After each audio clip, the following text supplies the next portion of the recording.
వివేక హత్య కేసులో కీలక సాక్షి వాచ్మెన్ రంగన్న మృతిపై ఆయన భార్య సుశీలమ్మ అనుమానాలు వ్యక్తం చేస్తున్నారు. ఇక మరింత సమాచారం మా ప్రతినిధి మురళి ప్రత్యక్ష ప్రసారం ద్వారా అందిస్తారు.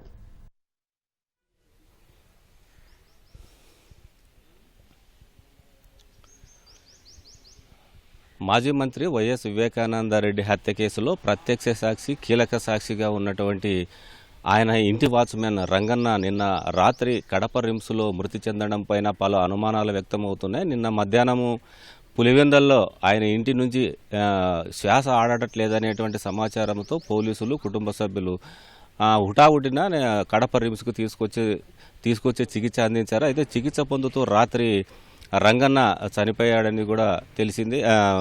వైద్యులు ధృవీకరించారు. అయితే ఉన్నపల్లంగా అతన్ని అంబులెన్సులో పులివెందులకు తరలించే సమయంలో రంగన్న భార్య సుశీలమ్మ పలు అనుమానాలు వ్యక్తం చేశారు.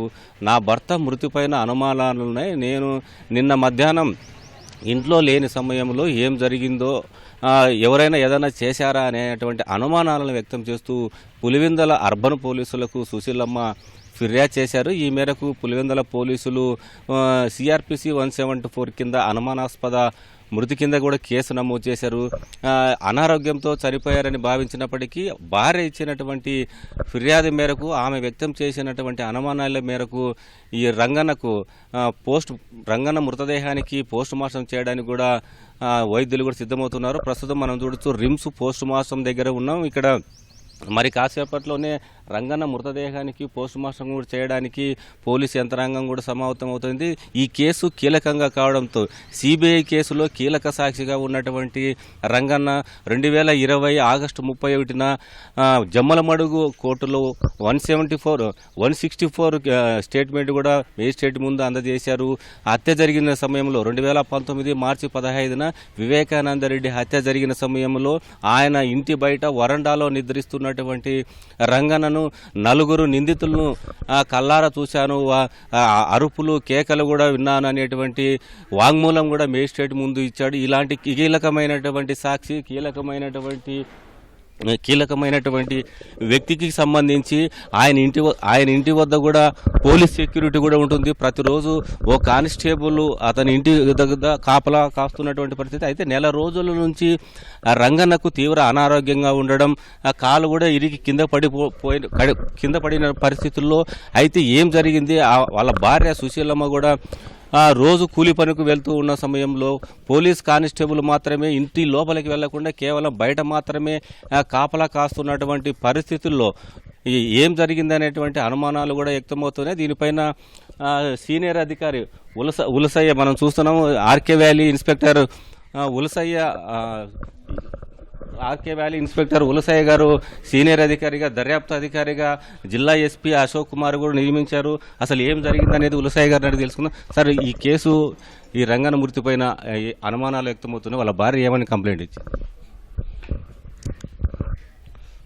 లేదు, ఇప్పుడు విచారణ చేపట్టాం. ఇప్పుడు టైం పడుతుంది, తర్వాత మీకు రివీల్ చేస్తాము. వాళ్ళ భార్య కంప్లైంట్ ఏమి ఇచ్చిందంటే గత 5 years నుంచి తను కొద్దిగా హెల్త్ ఇష్యూస్ వలన సఫర్ అవుతున్నాడు. ఈ విషయంలో అతనికి ట్రీట్మెంట్ కూడా ఇప్పిస్తుందమ్మా. పులివెందుల గవర్నమెంట్ హాస్పిటల్లో as well as Kadapa RIMS హాస్పిటల్లో కూడా ట్రీట్మెంట్ ఇప్పించింది. నిన్న మధ్యాహ్నం 1 గంటకు అంటే మార్నింగ్ ఇతను దోశ కావాలని చెప్పి అడిగితే దోశ ఇప్పించి మా అంగన్వాడీ కార్యకర్తగా పనిచేస్తుంది, టీచర్గా డ్యూటీకి పోయింది అమ్మ.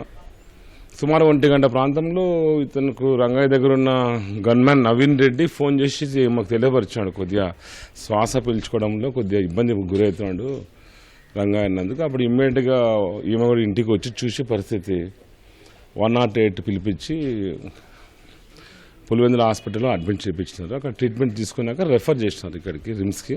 నిన్న ఈవినింగ్ 6:15కి అట్లా వచ్చినారు ఇక్కడికి. ట్రీట్మెంట్ తీసుకుంటుంటే ఎమర్జెన్సీ వార్డులో 6:45 ఆ టైంలో అతను చనిపోవడం జరిగింది. తర్వాత పులివెందులకు వచ్చి ఆమె కంప్లైంట్ ఇచ్చింది. సో ఆ కంప్లైంట్ బేస్ చేసుకుని పులివెందుల టౌన్ ఎస్ఐ గారు కేసు రిజిస్టర్ చేసినారు. దర్యాప్తులో భాగంగా ఈరోజు ఇంక్వెస్ట్ అన్ని కండక్ట్ చేసి టీమ్ ఆఫ్ డాక్టర్స్తో ఇప్పుడు స్టార్ట్ చేసినాం. ఇప్పుడు శవ పంచనామా ఇవన్నీ ఇది విషయం. ప్రస్తుతం ఏమని కంప్లైంట్ ఇచ్చింది సార్? ప్రధానంగా ఏమేమి అనుమానాలు? అనుమానం ఏం లేదు. న్యాచురల్ డెత్ ఏమంటే హెల్త్ ఇష్యూస్ ఉన్నాయి, అంటే శ్వాసకోశ ఇబ్బంది, తర్వాత ఊపిరి పీల్చుకోవడంలో కొద్దిగా ఇబ్బంది ఉందని. అదే 65 years అరౌండ్ హెల్త్ ఇష్యూస్ ఉన్నాయి కాబట్టి ట్రీట్మెంట్లో భాగంగా చెప్పింది. అంటే అనుమానాలు ఉంటాయి కదా, 174 కేసు నమోదు చేస్తారు. అంటే అందుకే కాజ్ ఆఫ్ డెత్ కనుక్కోవాలి. మనకు పిఎం రిపోర్ట్లు అన్నీ వస్తాయి. టీమ్ ఆఫ్ డాక్టర్తో పిఎం చేపిస్తాం, తర్వాత ఆ విషయాలు బయటపడతాయి. అయితే ఈ కేసులో భార్య సుశీలమ్మ ఇచ్చినటువంటి ఫిర్యాదు మేరకు కొన్ని అనుమానాలు వ్యక్తమవుతున్నటువంటి తరుణంలోనే మేము 174 సిఆర్పిసి 174 సెక్షన్ కింద కేసు నమోదు చేశామని దర్యాప్తు అధికారిగా ఉన్నటువంటి సిఐ ఉలసయ్య కూడా మనకు తెలియజేశారు. అయితే ఈ కేసులో ఆ తీవ్ర అనారోగ్యంతో రంగన్న ఉన్నమాట వాస్తవమైనప్పటికీ నిన్న ఏం జరిగింది, గత నెల రోజుల నుంచి ఆమె అంగన్వాడీ కార్యకర్త ఉదయం వదిలితే సాయంత్రం ఆమె ఇంటికి వస్తూ ఉంటారు. అయితే ఆ మధ్య సమయంలో అక్కడ ఉన్నటువంటి స్థానికులు ఎవరన్నా ఇంట్లోకి వెళ్ళారా, లేకపోతే కానిస్టేబుల్ చెప్పిన ప్రకారం నిజంగానే ఆయనకు అనారోగ్యంతో మృతి చెందాడు, ఇవన్నీ నివృత్తి చేయాలంటే పోలీసులు కీలకంగా ఈ కేసును దర్యాప్తు చేయాల్సినటువంటి అవసరం ఉందనే అభిప్రాయాలు వ్యక్తమవుతున్నా. మరి ముఖ్యంగా సిబిఐకి ఈ కేసులో ప్రత్యక్ష సాక్షి, ఈ రాష్ట్ర వ్యాప్తంగా సంచలనం కలిగించినటువంటి ఈ కేసులో నిందితులు గుర్తించినటువంటి ఏకైక వ్యక్తి రంగన్నే కావడం, ప్రత్యక్షంగా హత్య చేసి పారిపోతున్నటువంటి 4 నిందితులను ప్రత్యక్షంగా చూసినటువంటి వ్యక్తి రంగన్నే కావడం, ఇదే విషయాన్ని జమ్మలమడుగు కోర్టులో 164 స్టేట్మెంట్ ఇచ్చినటువంటి వ్యక్తి కూడా రంగన్నే కావడం. అయితే చనిపోయిన తర్వాత వివేకానందరెడ్డి హత్య జరిగిన తర్వాత బయటికి వెళ్తున్న సమయంలో ఎర్రగంగిరెడ్డి ఇతన్ని బెదిరించాడనేది కూడా వాంగ్మూలంలో పేర్కొన్నటువంటి కీలక వ్యక్తి ఈ రంగన్న కావడం, ఇప్పుడు ఆయన చనిపోవడం పైన కూడా అనుమానాలు వ్యక్తమవుతున్నాయి. ఇవన్నిటినీ నివృత్తి చేయడానికి పోలీసు అధికారులు, పులివెందుల పోలీసులు ప్రత్యేక అధికారి సిఐ ఉలసయ్యను కూడా నియమించారు. ఆయన దర్యాప్తు చేసి అన్ని విషయాలు కూడా తెలుసుకుంటామని, ఈ పోస్ట్ మార్టం ఇప్పుడే ప్రారంభమైంది. పోస్ట్ మార్టం నివేదిక వచ్చిన తర్వాత అన్ని విషయాలు జిల్లా పోలీసు ఉన్నతాధికారులకు తెలియజేస్తామంటే అభిప్రాయాన్ని వ్యక్తం చేస్తున్నారు. ఇది కడప రిమ్స్ నుంచి తాజా పరిస్థితి. కెమెరామెన్ జగదీష్తో మురళి, ఈటీవీ న్యూస్.